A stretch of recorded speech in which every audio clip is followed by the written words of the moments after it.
Bismillahirrahmanirrahim. Assalamualaikum warahmatullahi wabarakatuh.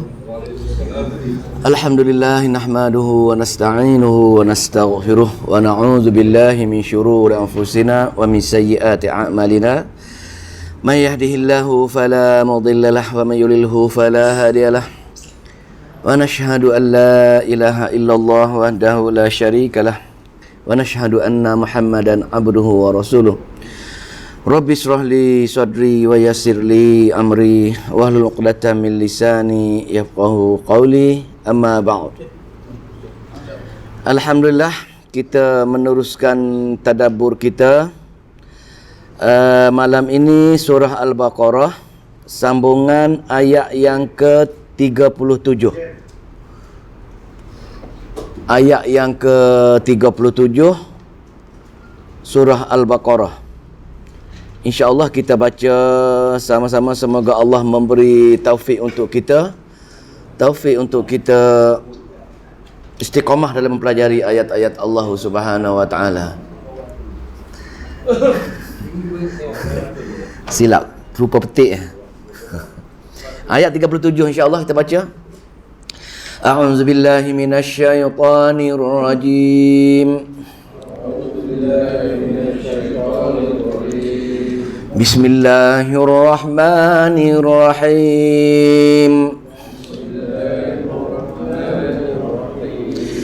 Fatalaqa Adamu min rabbih kalimatin fataba alaihi.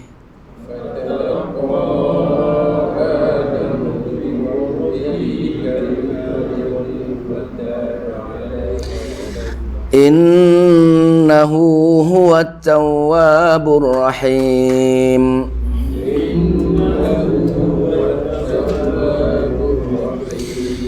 Qulna ihbitu minha jami'a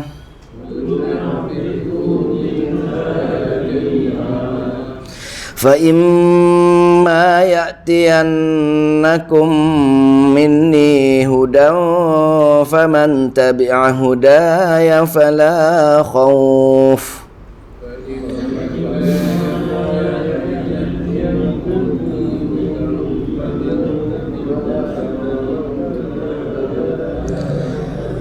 فمن تبع هداي فلا خوف عليهم ولا هم يحزنون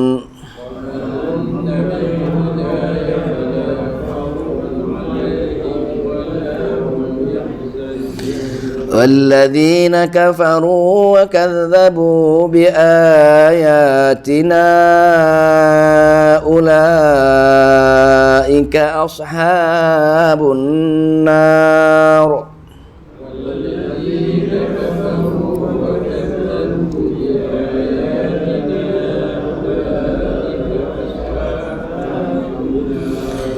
هم فيها خالدون. Alhamdulillah. Minggu sebelum ini kita dah tengok dah bagaimana bila Allah memperkenalkan dalam ayat yang ke berapa ni, sehingga ayat yang ke-35, iaitu dua makhluk untuk menjadi pengajaran kepada kita, iaitu malaikat dan juga syaitan. Jadi atas bila kita kenal musuh dan sahabat tersebut, maka kita perlu melakukan perkara-perkara tertentu untuk kita berkawan dengan sahabat kita, yakni malaikat, dan menjauhi musuh, yakni syaitan, iaitu iblis. Maka atas perkara itu, dalam ayat yang sebelum ini Allah gariskan panduan nak berkawan dengan malaikat, menjadilah ahlul Quran. Nak berkawan dengan syaitan, jangan mengaji Al-Quran. Maka kesannya apabila Allah telah memberi arahan kepada Nabi Allah Adam untuk menggunakan segala nikmat-nikmat dalam syurga. Syurga ini dipanggil syurga tarbiyah, syurga sebelum syurga kita akan masuk nanti. Sebelum syurga dunia ini dipanggil syurga tarbiyah. Yang ni syurga untuk menjalani latihan awal. Kalau macam kita di dunia ini, trial exam. Sebelum periksa sebenar, periksa SPM ke, periksa HSC ke, dia ada trial dulu, test dulu. Maka syurga yang Nabi Adam kisah ini ialah dipanggil syurga tarbiyah, syurga latihan sebelum dapat syurga sebenar. Mengalami latih ujian sementara. Trial. Maka dia berjaya ke tak berjaya, maka Nabi Allah ada duduklah. Allah kata guna semua dalam syurga tarbiyah ni. Makan, minum, bermewah. Cuma satu je, jangan menghampiri pokok. Itu je hujah arahan Allah, ujian dia. Maka bila jadi macam itu, inilah kelicikan iblis yang kawan kita ni. Dia datang jumpa Adam. Wahai Adam, macam cara tipu. Dia mencari larangan Allah, dia cipta kebaikan. Macam kita sekarang lah. Mana-mana larangan Allah, mana-mana bukan sunnah, maka ada hadis-hadis palsu yang mereka fadilat tertentu. Maka kita terpesona dengan fadilat palsu, maka kita melakukan perkara-perkara tersebut, sedangkan ianya merupakan perkara-perkara bid'ah. Perkara-perkara sunnah yang jelas, yang terang Nabi ajar, Nabi buat, sahabat buat, tapi kita tak yakin dengan fadilat-fadilat di dalam arahan tersebut. Kita lebih suka mencari fadilat-fadilat palsu yang dibisikkan oleh syaitan. Sama dengan kisah Nabi Allah Adam. Datanglah si iblis jumpa dengan, wahai Adam, kamu tahu tak kenapa Allah tak suruh kamu dekat pokok ini? Sebenarnya kalau kamu dekat pokok ini, maka kamu akan pokok khuld, kamu kekal dalam syurga. Maka itulah sebab Allah tak nak jadi kamu macam mereka. Nampak tak?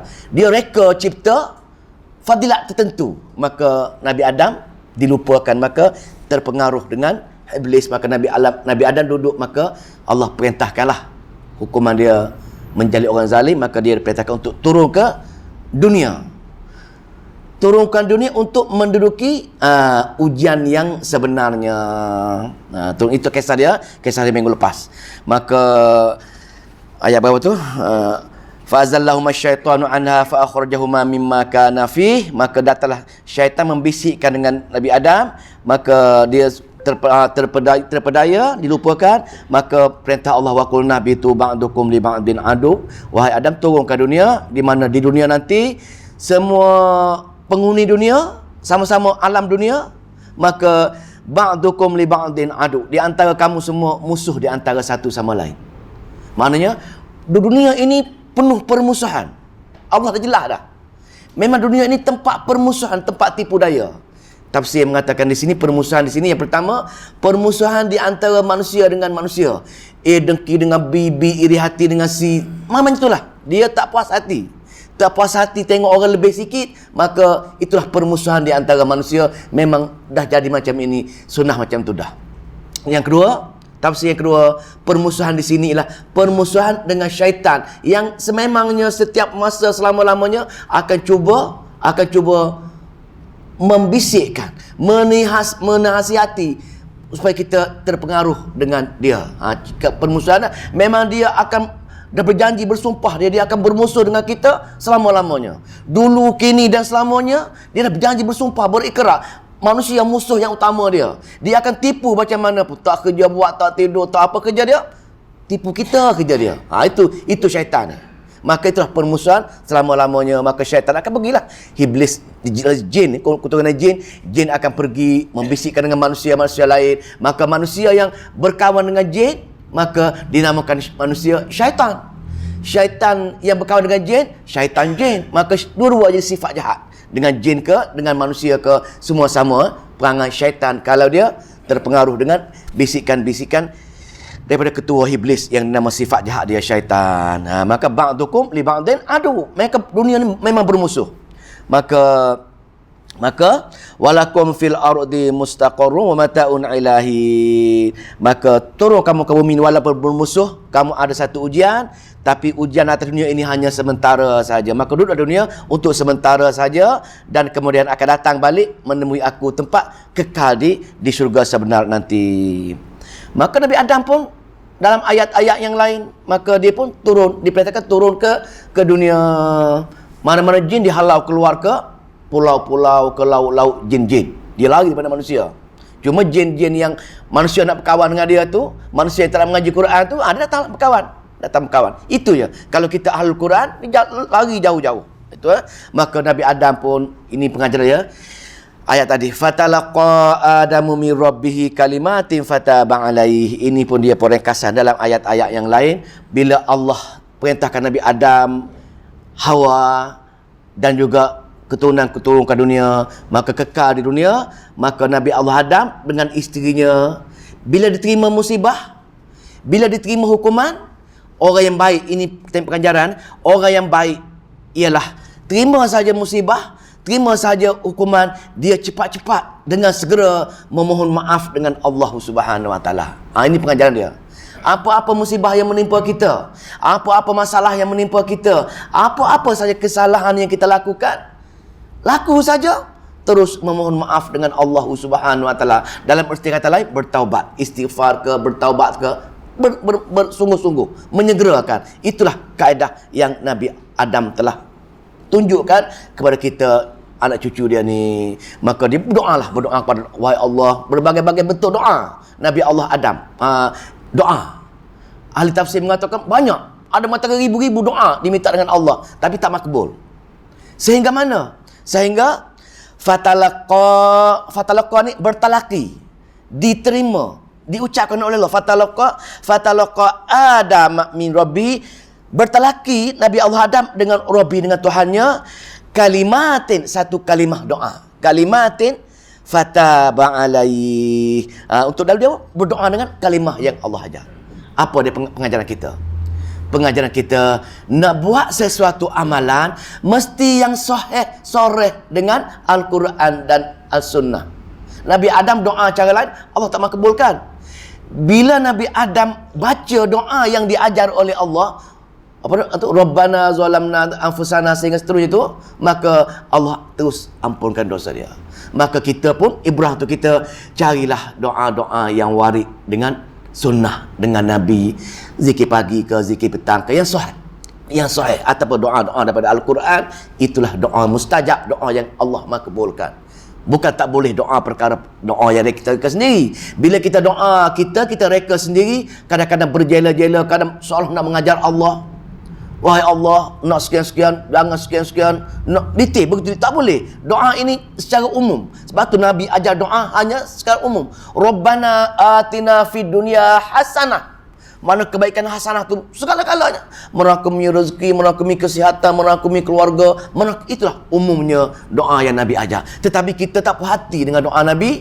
Kita cari, reka lagi doa-doa yang lain, yang kononnya kita kata lagi power daripada doa Nabi. Jadi ini pengajaran dia. Maka Nabi Adam terima doa yang Allah bagi. Fatalaqa Adamu min Rabbih kalimatin fataba alaihi. Maka innahu huwat tawwabur rahim. Pasal apa? Bila kena dengan doa yang Allah ajar, kalau kita sekarang pun kena dengan doa yang Nabi Allah ajar kepada Nabi Muhammad SAW ajar kepada kita, maka ketika itu doa kita akan dimakbulkan, termasuk ada ciri-ciri doa yang lain. Maka innahu, sesungguhnya, huwat tawwabur rahim, sesungguhnya huwa Allah amat suka dengan taubat, dan bila kita taubat dia kabulkan, dan sifat ar-rahim dia tidak akan mengena apa-apa hukuman dengan kita lagi. Allah amat suka kepada hambanya yang bertaubat, kecuali hambanya sahaja yang tak suka untuk bertaubat. Kenapa tak suka bertaubat?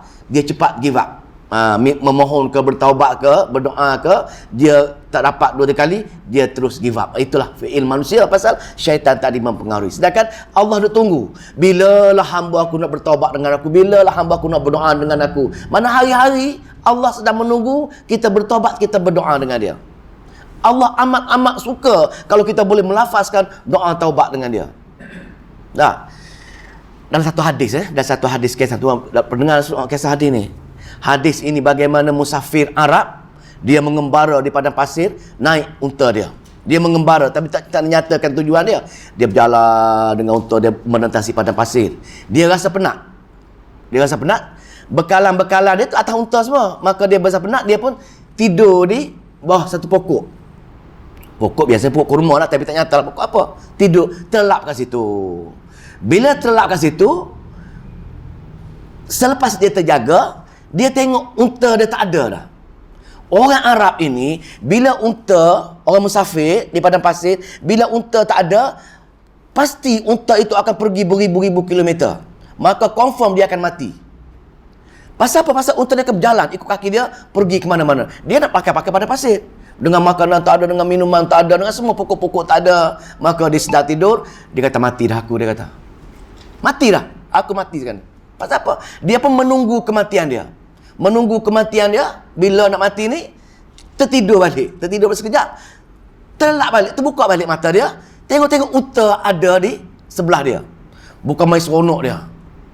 Mati hidup semula. Dah hidup semula dah, gembira. Maknanya, orang yang mati, hidup semula, gembira dia tu tak terperi. Amat gembira kerana mati hidup semula. Macam kita lah, dah kena sakit teruk-teruk, tiba-tiba sembuh balik. Mak kita lah, buat baik sekejap, bernazar ni, buat baik, betulkan rupa. Pasal apa? Pasal gembira sangat bila kita mati, dihidupkan semula. Maka kisah tadi, musafir tadi, bila dia amat gembira yang tak terperi, maka dia pun ucapkan, Ya Allah, aku Tuhanmu, kamu hambaku.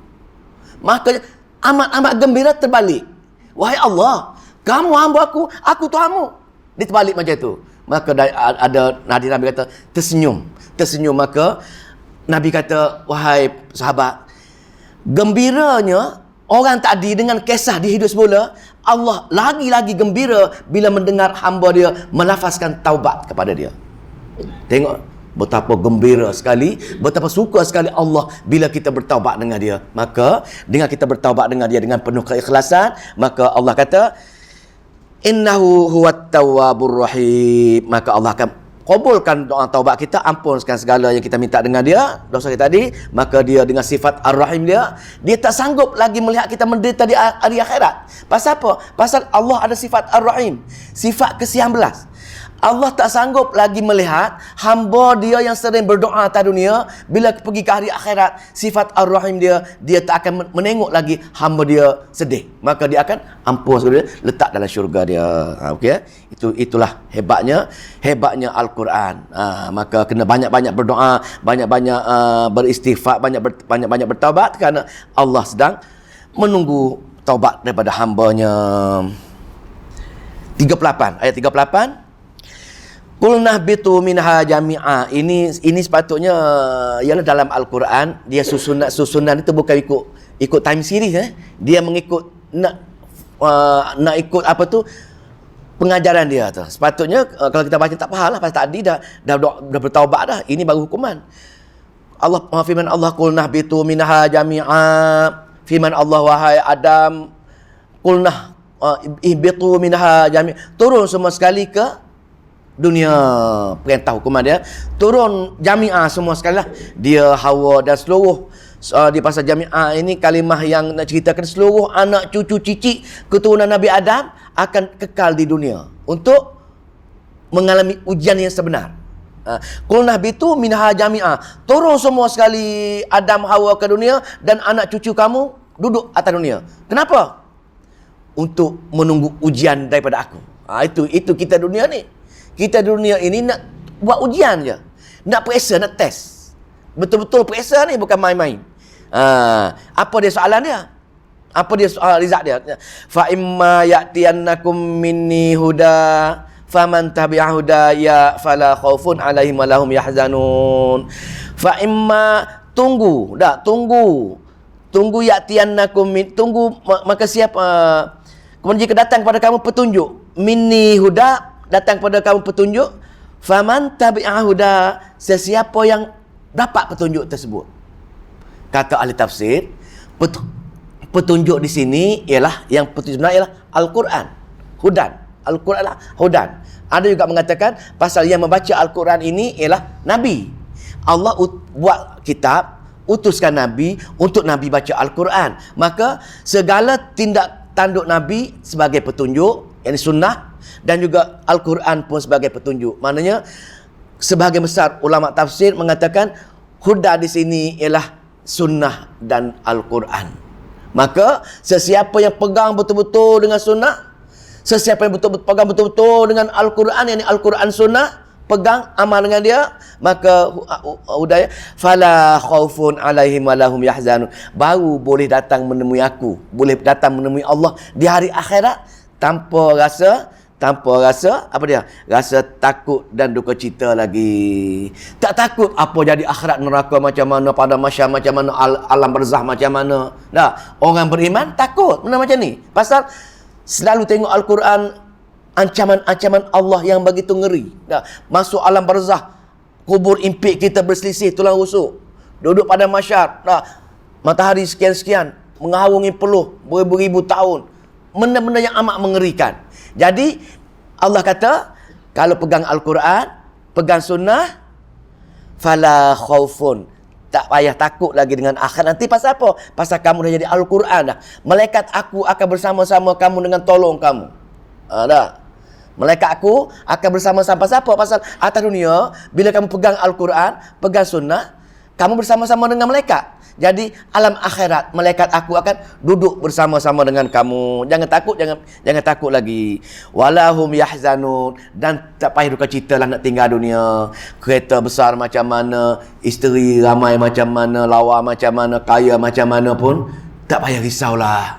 Dah, jangan sedih lah. Pasal apa? Pasal syurga jauh lebih indah, lebih cantik, lebih bahagia sedang menunggu kamu, wahai hamba, kamu yang betul-betul berpegang dengan Al-Quran sunnah yang sebagaimana faman tabi'a hudaya fala khaufun alaihim walahum yahzanun. Ini waris, pesanan yang Allah wariskan kepada Nabi Adam, bagi tahu semua anak cucu dia. Mana semua nabi-nabi, semua umat dia kena pegang perkara ini. Maka kena amalan kita kena beramal dengan ayat ni. Maka nak masuk syurga, nak tanpa takut duka cita pergi menemui dia, maka kena pegang betul-betul Al-Quran sunnah sebagaimana yang kita amal dan praktikkan sekarang ini. Boleh Maka inilah, semoga Allah pilih kita, keluarga kita, kawan-kawan kita termasuk golongan yang berpegang dengan Al-Quran dan sunnah. Betul-betul kita nak buat kebaikan, tengok yang Allah janjikan. Jangan duduk cari orang yang mereka benda-benda palsu. Nak cari fadilat, cari yang Allah nyatakan, cari yang Allah, Nabi tunjukkan, barulah fadilat yang benar. Tiba-tiba kita mencari fadilat daripada hadis-hadis palsu, baca ayat-ayat sekian dapat pahala umrah haji 200,000 tahun sebagai contohnya. Kita pun terkesima, dapat 200,000 kali umrah haji ni, baik aku baca. Sedangkan itu langsung tak ada karut-mengarut. Tanya-tanya daripada mana dalil ni? Guru aku mimpi. Mimpi guru dia. Sedangkan dia reka fadilat-fadilat palsu daripada mimpi gurunya. Itulah syaitan. Mereka mencari fadilat-fadilat, mencari kebaikan-kebaikan daripada benda-benda yang Allah larang, Allah tak suruh ataupun Nabi tak amalkan. Dia pilih perkara-perkara ini. Pasal apa? Fadilat-fadilat itu menarik perhatian dia. Sedangkan fadilat yang Allah dah nyatakan, Nabi dah nyatakan dia, kita tak mengambil pertimbangan, tak take into consideration, tidak bagi perhatian penuh dengan perkara-perkara tersebut.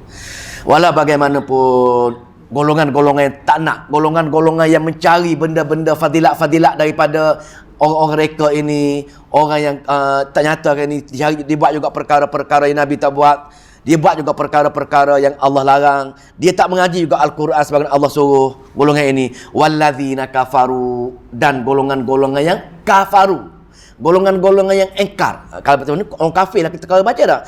Kafaru ini ialah sataru haqqa inada, orang yang menolak kebenaran kerana kesombongan dan kejahilan.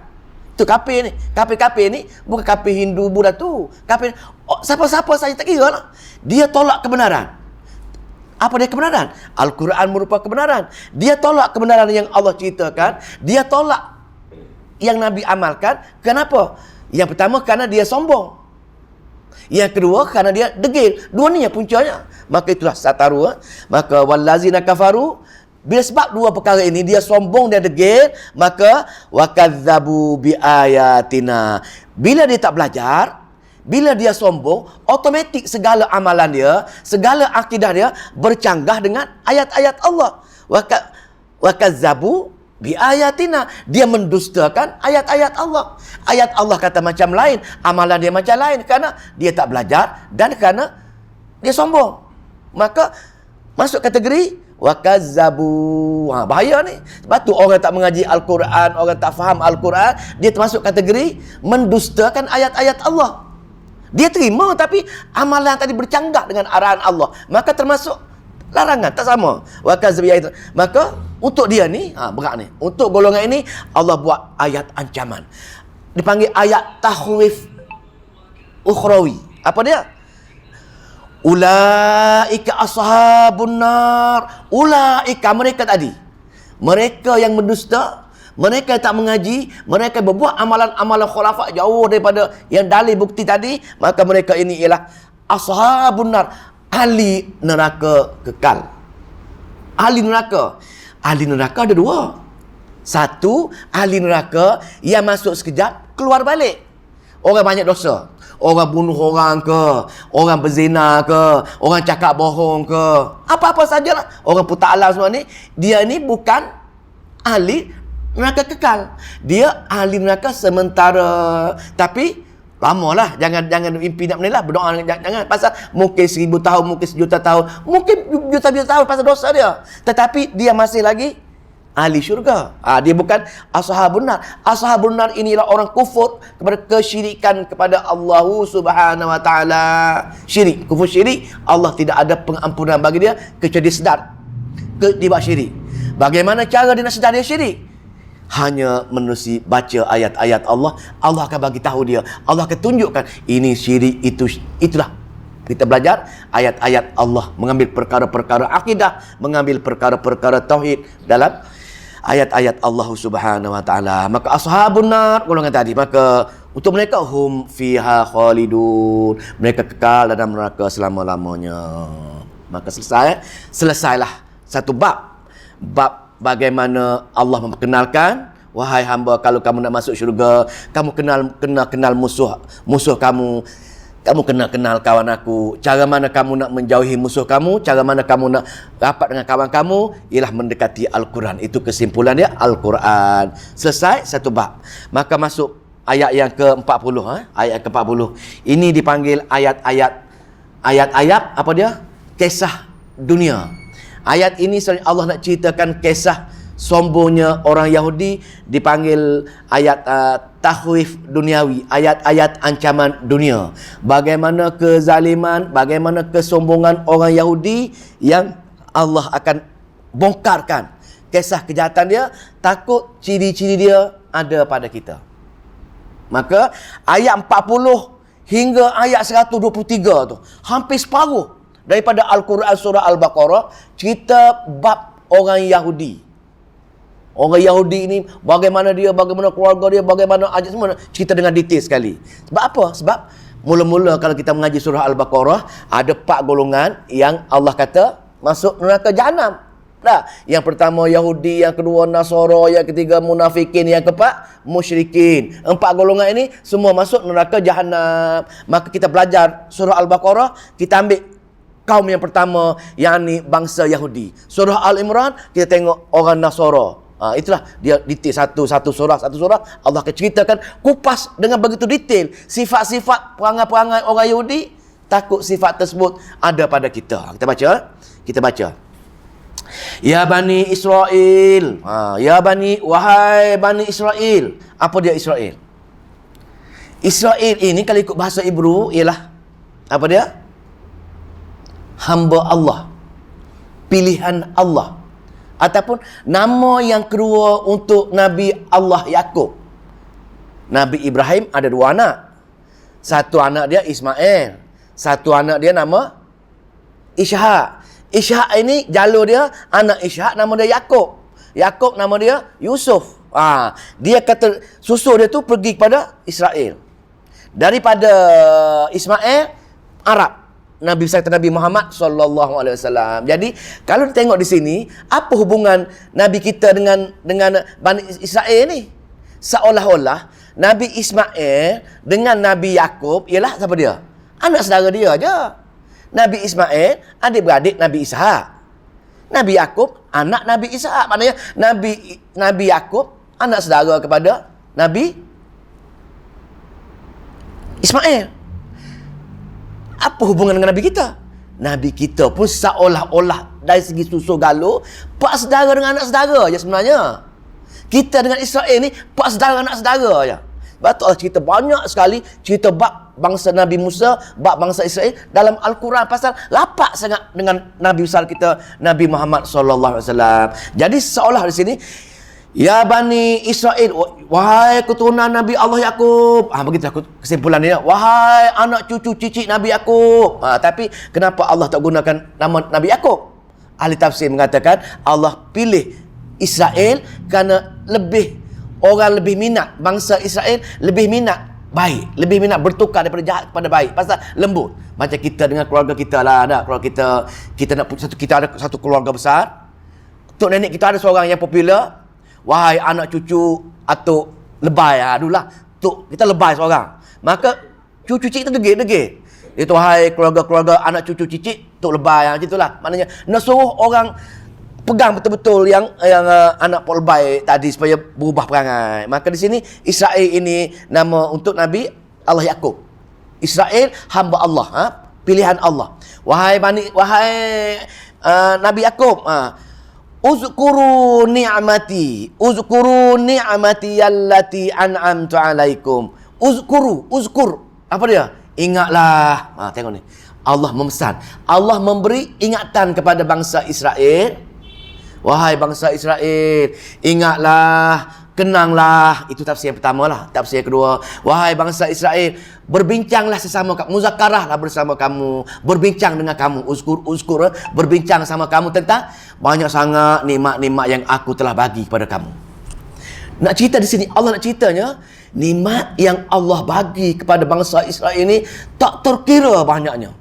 Nabi-nabi, majoriti nabi-nabi bangsa Israel, pemimpin-pemimpin bangsa Israel, kepandaian otak bangsa Israel, rupa parah yang cantik bangsa Israel, semua sekali kelebihan bangsa Israel. Jadi Allah kata, wahai bangsa Israel, ingatlah nikmat aku yang banyak sekali aku bagi kepada kamu. Nikmat, Allah bagi nikmat ketika dia ikut. Nikmat Nabi Allah Musa, mula-mula mengajar, kaum dia ikut dia, maka Allah bagi nikmat dengan dia. Maka di sini Allah nak bangkitkan supaya bangsa Israel ingat kembali tentang jasa-jasa ataupun ingat nikmat-nikmat yang aku telah bagi kepada kamu, wahai semua bangsa Israel. Maknanya kenapa Allah kata Allah bangkitkan nikmat? Apa ibrah untuk kita? Nikmat lah. Ada kita dapat nikmat? Tanya kita lah yang baru tahu. Dengan rupa parah cantik kita ni, dengan ada keluarga, ada kereta, ada motor, ada rezeki, hidung ada, semua komplit kita ni. Nikmat. Ada udara, ada langit, ada bumi, semua ada. Tapi nikmat, tapi kita tak sedar nikmat kita ada. Yang ni maka sama. Allah cakap dengan bangsa Israel seolah-olah Allah bagi tahu kita sekarang ni, wahai polan bin polan, ingat nikmat aku bagi kepada kamu. Aku bagi langit, aku bagi bumi, aku bagi rezeki, aku bagi segala kamu. Kamu saja tak ingat, tak kenal aku yang bagi nikmat kepada kamu. Itu ibrat pengajaran dia. Maka dah ingat ni, nikmati allati an'amtu alaikum. Lepas tu bila kamu tahu dah nikmat ini aku yang bagi, wahai bangsa Israel, wahai hamba yang kita untuk semua ni, maka apa tahu kamu sekarang ni? Wa aufu bi ahdi, maka balahlah, kenanglah nikmat-nikmat tersebut dah.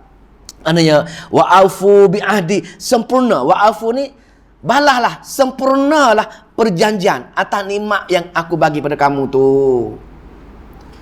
Nikmat Allah bagi hujan udara. Cuba bayangkan, kalau Allah bagi penyakit kita tak boleh kencing dalam sejam, contoh macam mana? I rasa dah menggelupur lah pergi hospital kita ni. Baru tu baru sejam. Bagaimana ke 2-3 hari? Itu badan kita, bak langit, bak bumi, dia lubangkan bumi, jatuh dalam ke, lubang langit, jatuh benda dalam langit ke, nikmat. Tapi kita tak sedar. Pasal kita ingat nikmat yang Allah bagi kita ini Allah tenggelam. Bila Allah tenggelam, kita ingat kita menjadi hamba kepada nikmat tersebut. Kita lupa pemberi nikmat. Kita ingat nikmat itu hasil kerja kuat, kepandaian kita dapat nikmat tersebut. Allah bagi nikmat kewangan, dapat gaji, kita rasa gaji itu hak kita, kita pergi enjoy dengan gaji kita. Belanja, tak ingat jasa dan infak kepada jalan Allah. Allah bagi melayu, Allah bagi rupa lawa, bagi segala-galanya. Kita lupa kepada Tuhan punya nikmat. Apa yang kita ingat ialah nikmat tersebut kita salah guna nikmat tersebut. Kita ingat nikmat itu hak kita. Kita ingat nikmat hasil daripada kerja kuat kita. Kita lupa yang Allah, yang Tuhan punya nikmat. Ingatlah, balaslah jasa orang yang bagi nikmat. Bagaimana cara nak balas dia? Ni ya. Maka wa'afu bi'ahdi, sempurnalah nikmat yang aku bagi kamu itu dengan perjanjian, yang ni taatlah dengan aku, bersyukurlah dengan aku. Bila ada orang lain solat berjemaah di surau masjid, datanglah ramai-ramai solat berjemaah. Nikmat maknanya ketaatan, rapatkan dengan Allah, ada hajat minta dengan dia, ada masalah minta dengan dia, banyak bertaubat, banyak berdoa. Itu merupakan sempurnakan perjanjian. Ini amat-amat dituntut. Pasal apa? Allah tuntut wa'afu bi'ahdi. Buat macam itu, taat dengan aku, ikut arah aku, tiap-tiap datang majlis ilmu. Lepas tu ufi bi'ahdikum, baru aku sempurnakan perjanjian aku dengan kamu. Kamu berdoa dengan aku penuh keikhlasan, merayu, menangis, aku sempurnalah. Kau minta apa? Kau minta hajat, aku sempurnakan hajat kamu. Kau minta selesaikan masalah, aku selesaikan masalah kamu. Kau minta selesaikan keuangan, aku selesaikan masalah keuangan kamu. Apa-apa saja masalah kamu, apa-apa hajat kamu, ufi bi'ahdikum, pasti aku akan sempurnakan juga. Kalau kamu sempurnakan hak kamu kepada aku, maka di sini kita kena sempurnakan janji kita dengan Allah, baru Allah sempurnakan janji dengan kita. Ufi bi'ahdikum. Lepas tu kita mengucap la ilaha illallah Muhammadar Rasulullah. Aku berikrar tidak ada ilah yang lain daripada mu Allah. Aku yakin hanya Nabi itu bersama wahai Allah. Berikrar nak ikut Allah, ikut Nabi. Tapi segala amalan-amalan Nabi kita tak ikut pun. Segala arahan-arahan tak ikut pun. Mulut berikrar tapi ketaatan jauh sekali. Itu kita terlanggar janji sebagaimana bangsa Israel ini dah. Maka apa dia? Wa aufu bi'ahdi ufi bi'ahdikum, tunailah segala janji-janji kamu sempurna pada denganku, maka aku akan sempurnakan janji-janji untuk kamu yang kamu aku akan sempurnakan juga apa seperti yang kau minta dengan aku. Fa iyaya farhabun, maka aku adalah kamu rasa gerun dan takut dengan aku saja. Kenapa ayat macam ni? Kenapa Allah suruh kita wujud rasa gerun dan takut dengan dia? Pasal dalam keadaan kita nak taat dengan Allah, dalam keadaan kita nak ikut arahan Allah, dalam keadaan kita nak datang ke majlis-majlis ilmu sebagaimana arahan Allah, ada halangan dia. Halangan-halangan dia, halangan perniagaan ke, halangan orang kata ke, halangan-halangan masyarakat, halangan-halangan dunia yang menghalang kita untuk taat dengan Allah Subhanahu Wa Taala. Takut dengan orang label sekian-sekian fahaman ke, terkesan dengan berbagai-bagai orang kata sesat ke, terkesan, maka Allah kata jangan risau, wa iyaya farhabun, takut dengan aku saja. Tak guna kamu takut dengan manusia yang lain, tidak guna kamu takut dengan sesiapa saja selain aku saja. Sepatutnya kamu takut dan gentar, kerana bila kamu mati, orang lain semua tak ada akan meninggalkan kamu. Hanya dengan aku saja yang kamu jumpa, wahai hamba. Orang besar, orang kaya yang kamu nak rapat, tak ada apa pun. Kita sekarang ini rasa bila kita rapat dengan orang kaya, bila kita rapat dengan orang besar, bila kita rapat dengan orang kuat, kita rasa kita kuat, syok sendiri. Sedangkan sepatutnya kita rapat dengan Allah, takut dengan Allah, bersama Allah, barulah kita rasa-rasa terbela. Itulah manusia terlena dengan dunia. Hubud dunia. Hubud dunia, terleka dengan menyintai dunia. Dah. Hubul jal, terleka dengan kebahagiaan, kebesaran, kebahagiaan. Semua kalau hubul benar-benar kau yang kau mahu, maka kita tak letak kita berdamping rapat dengan Allah, dengan belajar ayat-ayat Allah, baru kita rapat dengan dia, kita tak takut. Sedangkan Allah berjanji akan selesaikan masalah kita. Tu 40 dah tu. Penat kat mana ni? Derah suara aku. Semangat. Pas semangat aku. Jarang yang tidur, ada yang tidur pun. Tapi tak apa, pahala dapat tidur pun. Lepas tu, apa lagi ayat 41. Maka wahai hamba, dah memandangkan kamu nikmat kamu, terbalaslah nikmat kamu yang aku bagi kamu itu dengan cara menimbulkan rasa Akulah Tuhan punya nikmat, akulah Tuhan punya rezeki, akulah Tuhan punya nyawa, akulah Tuhan punya keburukan-keburukan kamu itu. Jadi untuk kamu elak daripada masalah, untuk kamu dapat hajat-hajat tersebut, maka wa aminu, maka segeralah beriman. Maka wahai hamba, untuk kamu dapat apa yang kamu cita-citakan, nak dapat syurga Allah, wa aminu bima anzaltu musaddiqan lima ma'akum. Berimanlah dengan apa? Bima dengan anzaltu, yang aku telah turunkan. Tengok ni. Apa dia? Kitab Al-Quran. Berimanlah, bacalah, bertadaburlah dengan kitab Al-Quran yang aku turunkan kepada Nabi kamu, Nabi Muhammad itu. Kamu benar-benar baca, faham, beramal dengan dia, barulah kamu dapat dengan aku atau dengan malaikat aku. Jadi untuk bangsa Israel, wahai bangsa Israel, berimanlah kamu dengan kitab yang aku turun kepada Al-Quran sekarang ini. Pasal apa? Pasal surah Al-Baqarah ini surah yang diturun di Madinah. Saya lupa cakap. Surah Al-Baqarah ialah surah yang mula-mula semenjak Nabi berhijrah daripada Mekah di Madinah, maka Allah turunkan bahagian pertama surah Al-Baqarah. Kenapa? Pasal di Madinah ketika itu ada bangsa Yahudi yang kontrol Madinah.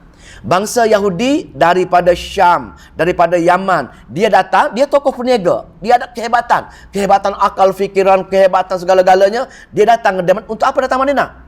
Dia datang Madinah mula-mula sekali dalam kitab Taurat mengatakan Nabi Arab akan lahir di Mekah dan akan pindah di Madinah. Maka golongan-golongan ahli agama, ahli ulama Arab ini, itu Israel, menunggu datang di Madinah. Bila datang di Madinah, sementara menunggu kehadiran Nabi besar kita Nabi Muhammad, maka mereka gunakan kepakaran mereka, anugerah Allah kepada mereka, nikmat yang Allah bagi dengan berniaga di Madinah. Bila berniaga di Madinah, semua penduduk Madinah bekerja dengan orang Yahudi. Bangsa Israel lah, yang agama dia Yahudi. Dia ulama-ulama besar, pemimpin-pemimpin besar. Orang hebat ni orang bangsa ni. Jadi asalnya dia menunggu kehadiran Nabi kita. Tapi bila Nabi diutuskan, dia sombong. Itu manusia. Dia rasa dia lebih hebat lagi, sombong. Dia tolak utusan Nabi ini. Maka atas faktor itulah, maka bila Nabi pindah ke Madinah, Nabi mengajar ayat-ayat Allah. Ulama-ulama Yahudi mengajar kitab Taurat dia. Maka tersepit, bertembung di antara dua ilmu. Dua-dua ilmu daripada Allah. Satu ilmu daripada kitab Taurat, satu ilmu daripada kitab Al-Quran. Tetapi dalam kitab Al-Quran, kitab Taurat dah nyata dah. Bila keluar Al-Quran, tinggalkan Taurat, ikut Al-Quran. Pasal semua kitab Al-Quran mengesahkan benarnya kitab Taurat. Maka bila jadi macam itu, maka golongan pemuka-pemuka Yahudi ini tolak. Bila tolak, jadi ramai. Setiap malam separuh datang ke majlis Nabi. Malam besok dia datang majlis ilmu Yahudi. Maka tak istiqamah. Maka pasal Allah pun, bila jadi macam ini, Allah pun turun ayat Al-Baqarah untuk membongkar kejahatan, keburukan, tipu daya bangsa-bangsa Yahudi, supaya orang Islam dengar Al-Quran tahu cerita sebenar dia, maka dia tak pergi bagi pada orang Yahudi. Itu cerita dia. Maka dia pun, Allah bongkarkan dalam surah Al-Baqarah perangai jahat bangsa orang Yahudi, supaya masyarakat Islam yang baru pindah tersebut hanya dengar daripada Al-Quran saja dan tak terima apa-apa lagi ilmu-ilmu yang bangsa Israel atau bangsa Yahudi tadi, agama Yahudi tadi ajarkan. Maka tegur dia, wahai Israel, Bani Israel, wa aminu bima anzaltu, maka sekarang ini beriman teruslah dengan Al-Quran yang diturun pada Nabi Muhammad ini. Turut baca, terima ini. Pasal dalam kitab kamu pun kamu nyatakan juga, iaitu musaddiqan lima ma'akum. Kitab Al-Quran membenarkan apa-apa semua perkara-perkara akidah, perkara-perkara tauhid dalam kitab Taurat kamu. Maknanya semua rukun iman dalam kitab Taurat sama dengan rukun iman dalam kitab Injil, dalam kitab Al-Quran. Sama juga dengan rukun iman dalam kitab Injil. Lepas tu perkara-perkara syirik dengan Allah ini sama sebenarnya setiap agama pun. Jangan menduakan Allah. Allah itulah perkara-perkara pokok yang diajaran. Maka, wahai bangsa Israel, berimanlah kamu dengan segala, bacalah, terimalah Al-Quran, kerana Al-Quran membenarkan segala rukun-rukun iman yang ada dalam kitab Taurat tersebut. Ini warning dia. Kita pun sama, kita pun bacalah Al-Quran kita ini. Lepas tu, wala takunu awwala kafirin bih. Jangan jadikan diri kamu, wahai orang Israel, menjadi orang-orang yang pertama menolak kitab Al-Quran. Tengok ni. Wahai bangsa Israel, kalau kamu tak segerakan beriman dengan Al-Quran, baca Al-Quran, faham Al-Quran, pasal Al-Quran membenarkan kitab Taurat kamu, maka jangan kamu jadikan orang yang pertama menolak kitab Al-Quran. Pasal dengan menolak Al-Quran, kamu akan menjadi kufur kepada Allah Subhanahu Wa Taala. Nampak tak? Kita sekarang ni pun tuan-tuan, puan-puan, seolah-olah pesan ini datang dengan kita. Beriman dengan Al-Quran, baca Al-Quran, faham Al-Quran, beramal dengan Al-Quran. Kalau kita tak buat tiga perkara ini, atau sebat Al-Quran, maka wala takunu awwala kafirin bih. Segala amalan kita, segala akidah kata, segala tindak tanduk kita hubungan dengan Allah, hubungan dengan manusia, bercanggah dengan kitab Al-Quran. Bila kita bercanggah dengan Al-Quran, seolah-olah kita lari jauh daripada arahan Allah, kita kena kufur pada ayat-ayat Allah Subhanahu Wa Taala. Jadi, bila kita buat amalan, akidah kita bercanggah dengan Al-Quran, bercanggah dengan Nabi, maka amalan kita, akidah kita diikut oleh orang lain, maka kita akan menanggung segala dosa orang lain. Lagi ramai pengikut kita, lagi banyak dosa kita yang kita kena tanggung. Itu maksudnya. Wala takunu awwala kafirin bih. Maka amat berat orang yang menanggung dosa orang lain kerana dia mengajar benda-benda yang salah. Dia buat amalan-amalan bid'ah, orang pun buat bid'ah juga. Maka dia buat perkara-perkara khurafat, orang lain buat perkara khurafat. Pasal apa? Pasal dia tipu dengan mengeluarkan dalil-dalil palsu, hadis-hadis palsu, dia tipu, dia baca, orang pun rekod, maka orang buat. Maka segala yang orang buat, dia kena tanggung. Dia buat sendiri pun, dia kena tanggung. Orang tu buat sendiri pun, dia kena tanggung. Maka kita yang mengajar ini, 2 kali kena tanggung. Yang buat tu sekali kena tanggung. Maka jangan jadi kafir. Begitu juga dengan sebaliknya. Sebagaimana kita mengaji Quran sunnah ini, bila kita mengaji Quran, kita buat amalan-amalan sunnah, maka ditakdirkan orang lain tengok, oh berkenanya cara dia orang solat, oh berkenanya cara dia orang zikir, taklah bising sangat, tak ganggu orang lain. Maka orang lain akan mengikut. Bila orang lain mengikut, lagi ramai orang ikut, kita akan dapat pahala sepanjang masa. Setiap orang mengikut perintis sunnah ini, setiap orang mengikut, orang mengaji Quran, dia orang teringin sangat, maka dia akan dapat pahala, akan masuk non-stop. Begitu juga kita buat kejahatan non-stop, kebaikan non-stop. Pilih yang mana kita nak. Maka maka warning Allah ni, wala takunu awwala kafirin bih. Jangan kamu menjadi orang awal-awal menolak Al-Quran, kerana berat sangat dosa yang kamu kena tanggung nanti. Pertama, lepas tu apa? Itu pertama. Lepas tu bila kau baca Quran, bila kau belajar Al-Quran pula, wala tashtaru bi ayati thamanan qalila. Wala tashtaru, dan jangan kamu ishtaru ni, jangan kamu jual belilah, jangan kamu berniaga.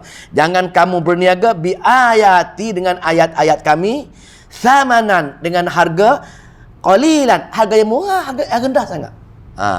Ni kena bayar ni. Jangan kita menjual. Maksud menjual ialah kita dengan sebab nak kepentingan dunia, kita sanggup tinggal arahan-arahan Quran. Dengan sebab kita terkesan dengan masyarakat yang ramai tak suka dengan perangai-perangai, dengan amalan-amalan sunnah, kita tinggalkan amalan-amalan Nabi kita. Dengan sebab kita rasa takut, segan dengan masyarakat, takut masyarakat pulau kita nak belajar tadabbur Al-Quran. Pasal dia kata belajar tadabbur sesak ke sebagainya mana. Maka kita menjual dalil dan bukti dengan Al-Quran hak benar, dengan harga yang paling murah. Thamanan qalila, paling murah. Kenapa paling murah? Dunia ini amat murah. Kita baca satu dunia ini kalau timbang dengan 11 sayap nyamuk pun berat 11 sayap nyamuk.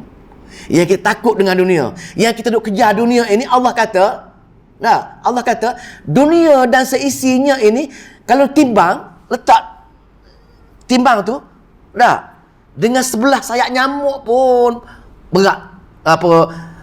Berat sayap nyamuk lagi, tak mampu lagi. Betul ayat tu. Mana tak apa? Dunia tak ada timbangan langsung dunia ni. Berapa berat 11 nyamuk tak ada timbangan dah. Poin. Itulah nyamuk ni. Maka dunia ni tak nilai.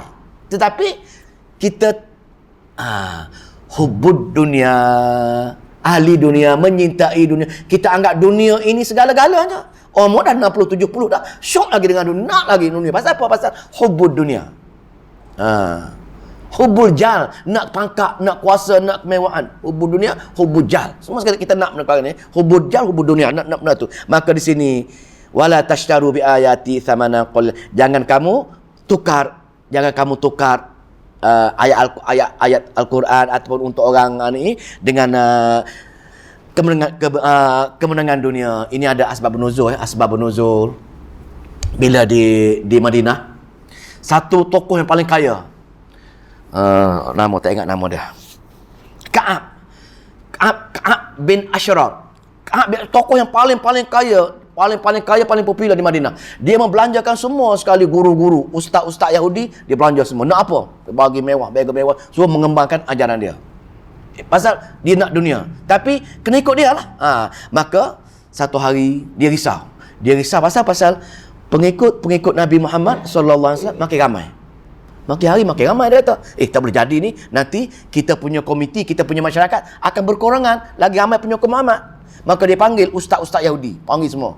Ulama-ulama Yahudi, ahli kitab, panggil semua. Panggil jumpa, meeting dengan dia.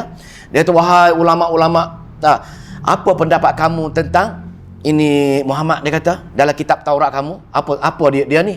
Maka di kalangan ulama tadi, betul lah. Dalam kitab Taurat dia kata, segala sifat Muhammad, segala dalil bukti, dia betul-betul menyamai yang Allah bagi tahu dalam kitab Taurat kita, akan lahir Muhammad sebagaimana sifat-sifat Muhammad. Ini kata-kata ulama betul. Dia cerita betul apa dalam kitab dia.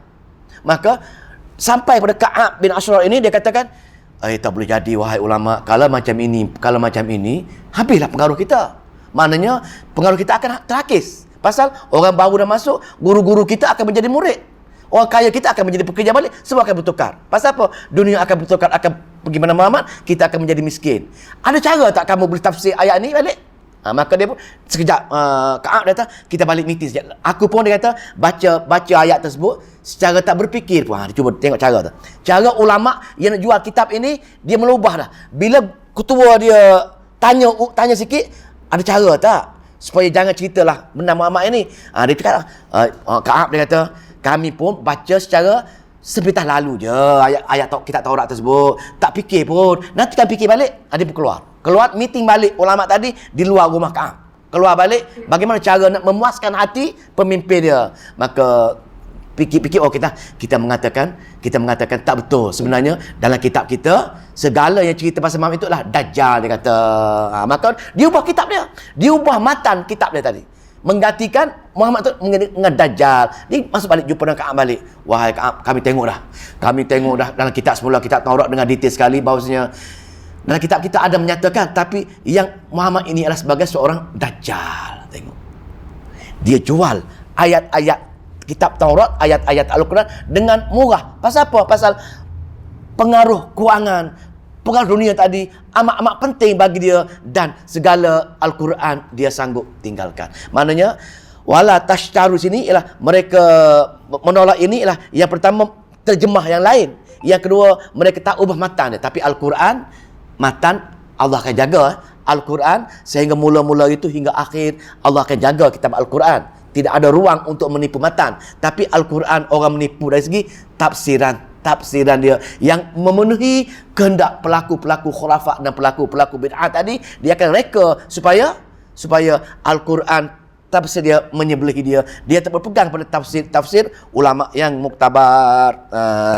Bi ayati thamanan qalila wa iyaya fattaqun. Maka dengan aku sajalah, wa iyaya fattaqun. Aku lah patutnya kamu rasa takut dan bertakwa. Jangan takut dengan dunia. Jangan kamu jadi nak suka dengan dunia apa sekali, takut dengan aku saja. Maka sama dengan wa iyaya farhabun, wa iyaya fattaqun. Semua sekali merujukkan jangan terkesan dengan halangan dunia, jangan terkesan dengan ramainya masyarakat, jangan terkesan dengan majoritinya manusia yang tak suka pada Al-Quran Sunnah. Pasal apa? Pasal Allah kata, wa iyaya farhabun wa iyaya fattaqun. Kita ada Allah bersama-sama kita. Apa nak risau? Dah, apa nak risau? Kita ada Allah dengan kita.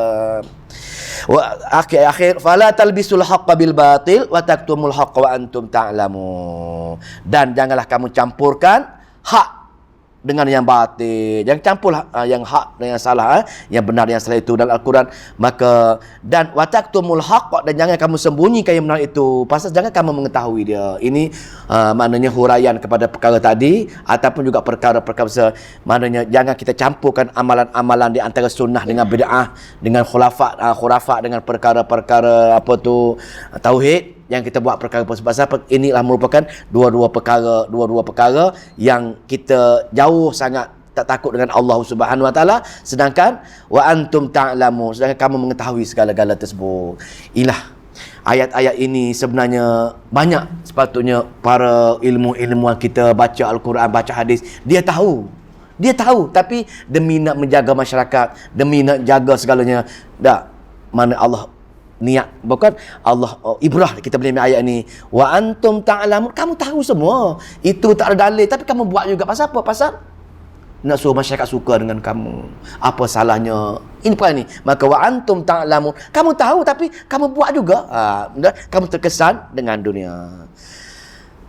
Itulah maka ayat yang berikut adalah itu cara penyelesaian dia. 43 tu cara, insya-Allah kita minggu depan sekali lagi ni, cara penyelesaian kepada penyakit ulama yang sombong, ulama yang jual Quran dengan dunia, orang terkesan dengan perkara-perkara ini, iaitu golongan-golongan yang diberi nikmat, lupa dengan nikmat dia. Ada cara-cara dia pada minggu yang berikut. Bagaimana cara nak mengatasi masalah kita ini tak ingat jasa Allah, sombong dengan jasa Allah, tak taat dengan dia. Sesi akan datang insya-Allah. A'udzubillahi minasyaitonirrajim. Bismillahirrahmanirrahim. Allahumma salli wa sallim wa barik ala Muhammad. Allahumma faqihna fi din wa 'allimna ta'wil. Wahdina ila sawa'is sabil. Allahumma fiqna lima tuhibbu wa tarda waj'al akhiratana khairan minal ula. Radina billahi rabban wa bil islami dina wa bi Muhammadin nabiyya wa rasulah. Rabbana atina fid dunya hasanah wa fil akhirati hasanah wa qina azabannar. Walhamdulillah.